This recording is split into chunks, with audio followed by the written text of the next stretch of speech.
Продолжает наш эфир выпуск новостей. В студии Сергей Михедов. Здравствуйте. Коротко о главных темах.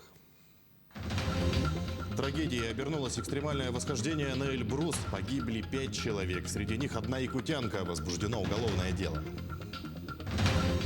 70 лет исполнилось племенному животноводству Якутии. Передовое лабораторное оборудование, лучшее на Дальнем Востоке, закупили для предприятия «Саха-Агроплем». Строящуюся водоочистную станцию в Покровске осмотрел представитель Росстройконтроля. На каком этапе находятся работы сейчас? Следственный комитет возбудил уголовное дело по признакам преступления оказания услуг, не отвечающих требованиям безопасности жизни и здоровья потребителя, повлекшее по неосторожности смерть 2 и более лиц. Руководством Следственного управления ход расследования взят на особый контроль, сообщается на сайте ведомства. Напомню, в числе 5 погибших альпинистов, совершавших восхождение на Эльбрус на высоте 5400 метров, оказалась и якутянка. По данным МЧС, удалось спасти 14 человек, их эвакуировали и передали медикам. Федерация альпинизма и скалолазания республики выражает соболезнования и предупреждает об опасности экстремальных восхождений. Мы стремимся к тому, чтобы все люди, все наши соотечественники, они проходили обучение, только потом шли в какие-то опасные путешествия. И, к сожалению, не часто нам удается объяснить, не всем это удается объяснить. И многие идут путешествовать в экстремальные туры, не имея соответствующей подготовки, в том числе по Якутии очень много таких туров оказывается. Естественно, какие-то знаковые места нашей страны. Соглашение о сотрудничестве и обмене опытом подписали Министерство здравоохранения Республики и Федеральное медико-биологическое агентство.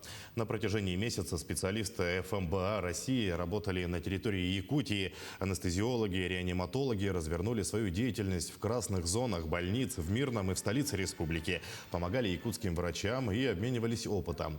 Второй отряд 2 недели проводил обследование волонтеров, принимавших участие в тушении лесных пожаров, а также жителей села Бяськёль, пострадавшего от огня. Сегодня от имени главы республики Айсены Николаевой от себя лично благодарности сводному отряду ФМБА вручил первый зампред правительства Якутии Дмитрий Берников.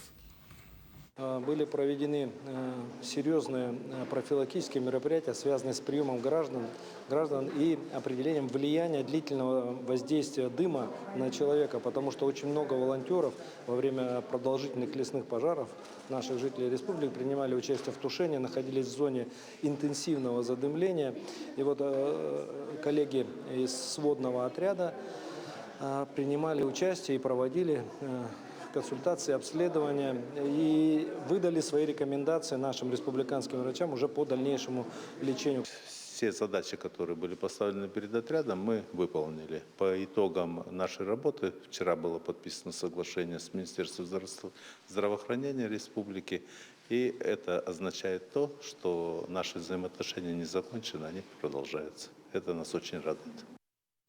Более 1000 якутян обучат бесплатно новым профессиям по федеральному проекту содействия занятости. Региональный оператор этой программы – Центр опережающей профессиональной подготовки Якутии. Желающие получить новую профессию могут подать свою заявку на портале «Работа России». Всего представлено более 130 образовательных программ по 50 компетенциям. Проект предназначен для безработных граждан, которые состоят на учете в Центре занятости или ищут работу, 50-летних граждан, а также женщин в декретном отпуске и неработающих матерей, детей дошкольного возраста. Основное его значение – это поднять рынок труда до показателей 2019 года, то есть показатели, которые были снижены ситуацией, связанной с новой коронавирусной инфекцией. Поэтому значимость этого проекта очень велика для всей Российской Федерации. Этот проект стартовал в 2021 году. Рассчитан он на период до 2024 года. 3 федеральных оператора задействованы в данном проекте. Передовое лабораторное оборудование лучшее на Дальнем Востоке закупили для предприятия Саха Агроплем. Оно позволит продвинуться вперед в племенной и селекционной работе. В этом году племенное животноводство Якутии отметило 70-летний юбилей, и одним из главных событий для аграриев стало не только обновление материально-технической базы, но и капитальный ремонт здания. Теперь сотрудники будут трудиться в комфортных условиях, в порядок привели вентиляцию, систему отопления, фасад и инженерные коммуникации. Кроме того, работникам Саха Агроплем вручили заслуженные награды за добросовестный труд, верность профессии. Поздравили и ветеранов, благодаря которым предприятие развивается все эти годы. Мы начинаем новый этап развития ГБУ Саха Агроплем. Мы можем четко сказать, что материальная база Агроплем, которая в рамках и юбилейных мероприятий, и в рамках дальнейшего плана развития, мы подготовили, в принципе, неплохую базу. Поэтому есть задача к 75-летнему юбилею создания племенной службы республики. Здесь действительно сделать качественный такой рывок в развитии племенной службы и вообще, воспользуясь этим, и мы сделаем качественный скачок в развитии сельского хозяйства. В честь юбилея на здании Саха Агроплем открыли мемориальную доску Олегу Маркову, где он работал генеральным директором производственного объединения «Якутское». Олег Петрович Марков внес неоценимый вклад в развитие племенного животноводства. Всю свою жизнь он посвятил развитию сельского хозяйства и агропромышленного комплекса республики. Будучи профессионалом своего дела, он получил множество государственных наград за вклад в развитие сельского хозяйства.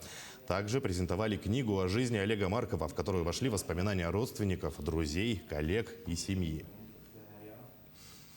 Строящуюся водоочистную станцию в городе Покровске осмотрел представитель Росстройконтроля. Это некоммерческая организация, осуществляющая строительный контроль при возведении объектов высокой социальной значимости, финансируемых за счет средств федерального бюджета. В частности, данная структура контролирует ход строительства объектов по нацпроектам «Жилье и городская среда и экология». На сегодняшний день готовность водоочистной станции в Покровске оценивают в 65%. Здесь очень сложный рельеф, слабые грунты и так далее. Изначально подрядчику было сложно выполнять работы, и здесь возникли доп. Работы, такая специфика сложная. В целом и стесненные условия, то есть подрядчику сложно здесь работать, потому что в стесненных условиях работает. Более трудозатратно, продолжительность именно периода строительства увеличивается, возрастает в связи с этим. В целом работы ведутся в срок. В срок, да, и планируется сдаться в срок. В Хандекской средней школе с нового учебного года впервые открылся зал адаптивной физкультуры. Благодаря ежегодному конкурсу проектов по поддержке местных инициатив южно-верхоянской горнодобывающей компании «Полиметалл».